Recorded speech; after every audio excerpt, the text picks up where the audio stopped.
Ravioli. Animal Crossing is a game where you incur crippling amounts of debt, hit rocks with a shovel, and shake trees in the hopes that a new sofa falls out. You can also catch bugs and go fishing and talk to your neighbors. Alright, I'll admit it doesn't really sound all that exciting when you try to explain it. There's something about it that you just can't really get across without actually playing the game. So I'm going to do my best to explain what exactly Animal Crossing is and why it's so good.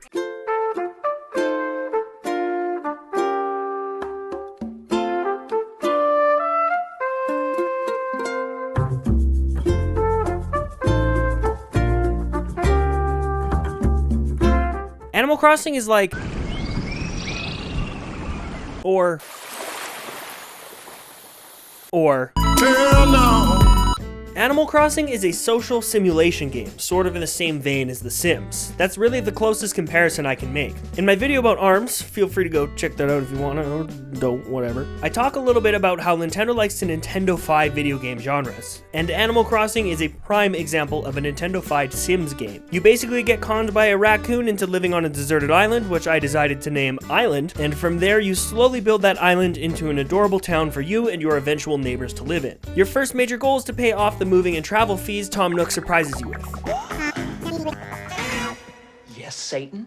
But how exactly do you do that? If you walk around your island, you'll find bugs and fish to catch, fruit and branches you can gather from trees, among other things, and then you can sell what you've gathered to Tom Nook's kids and pay off your debt. That's the general gist of the game. Tom Nook builds something for you, you get put into debt, and then you gather shit to sell and pay off your loans. Again, it doesn't really sound all that exciting, but there are a number of things that shake up this simple formula, like rare bugs and fish. Sometimes furniture or money falls out of trees when you shake them, and the game is played in real time, meaning as real life days go by, things in your game will start to change as well. This gives us different events during different times of the year, as well as different bugs and fish spawns for different seasons. You'll also eventually unlock a museum that you can donate bugs and fish to fill out the exhibits, as well as you can eventually dig up fossils to donate, and every day there's a money rock you can hit for some in-game currency called bells. Also, you can grow money trees if you find a glowy spot and breed flowers, and craft furniture and tools and design custom clothes, and you can talk to your neighbors and make friends and give them gifts and send postcards to your real life friends and go to mystery islands and bully villagers and dig holes and chop down trees and design your home and buy turnips on Sundays and get stung by wasps and help this dumbass seagull find his broken cell phone parts and join fishing competitions and celebrate putting up a new bridge in your town with your fellow villagers, and so much more. So yeah, there's actually a ton to do. It's one of those just one more thing and then I'll go to bed kind of games that you can accidentally play into the wee hours of the night without even realizing it. Pretty much as you upgrade your home and add bridges and furniture to your island to make it comfy and cozy, you'll also have to be taking time to gather bugs, fish, and other items to sell and pay off your debts.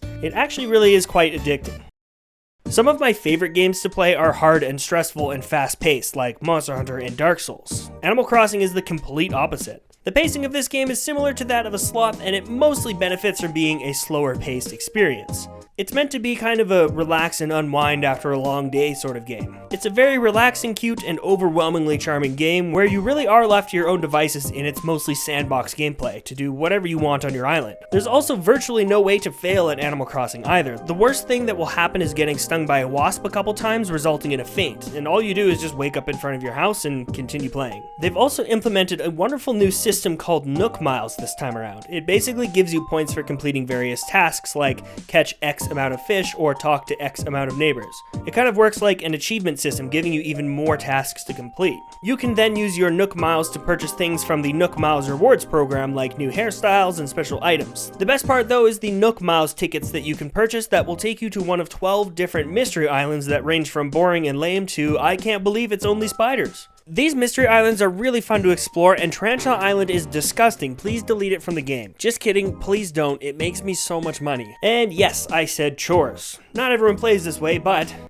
every day on your island you can gather fossils to take to the museum, you can get 2 furniture items from trees, you can gather from your island's rocks and water your flowers to encourage crossbreeding. You'll also sometimes find a glowing spot where you'll dig up bells that you can replant and grow as a bell tree, as well as every few days your fruit trees will grow, and if you've got enough fruits from other islands then you can sell those to get some good money. Also, I like to check my island shops to make sure I don't miss out on whatever's on sale that day.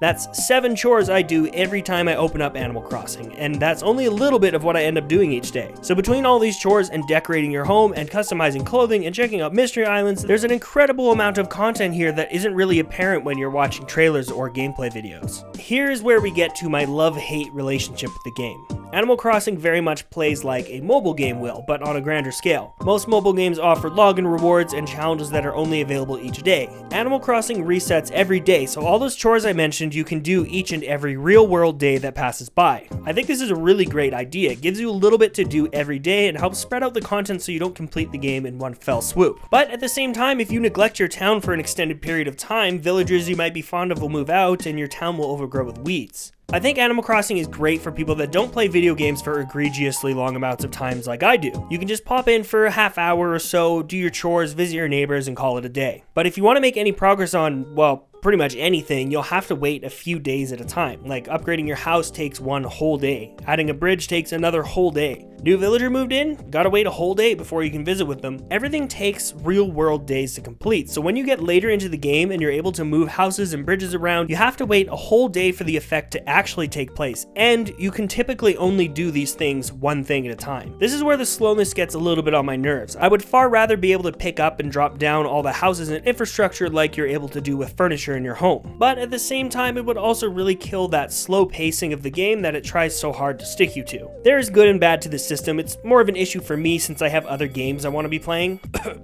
So being able to do a little bit more when I am in the mood for Animal Crossing would be nice. Seriously though, the biggest and only really justifiable complaint about Animal Crossing New Horizons is that you can only have one single island per Switch console. So if someone else in your home wants to play from their profile, you have to share your island. This is such a classic Nintendo move, I'm surprised nobody saw it coming. Maybe it was to boost sales of Switch consoles or something, people would have to buy their own to be able to have their own island. It's just frustrating when you want to design your island your way, but someone else has free reign over everything as well. Despite the sometimes painfully slow pacing of the game, I do have a really good time with it. I would definitely be okay with some of the building processes being sped up so I could customize my island quicker, but at the same time, it forces me to slow down and just enjoy the game for what it is. You can really lose yourself for hours and hours in Animal Crossing just talking to your neighbors, waltzing along the beach and catching fishes, and just kind of relaxing on your cute little island. For anyone that wants just a casual gaming experience, I think this is the perfect fit, especially if you're already a fan of games like The Sims. Also, pretty much everything is a pun, and the dad inside me couldn't be happier. I caught an anchovy. Stay away from my pizza.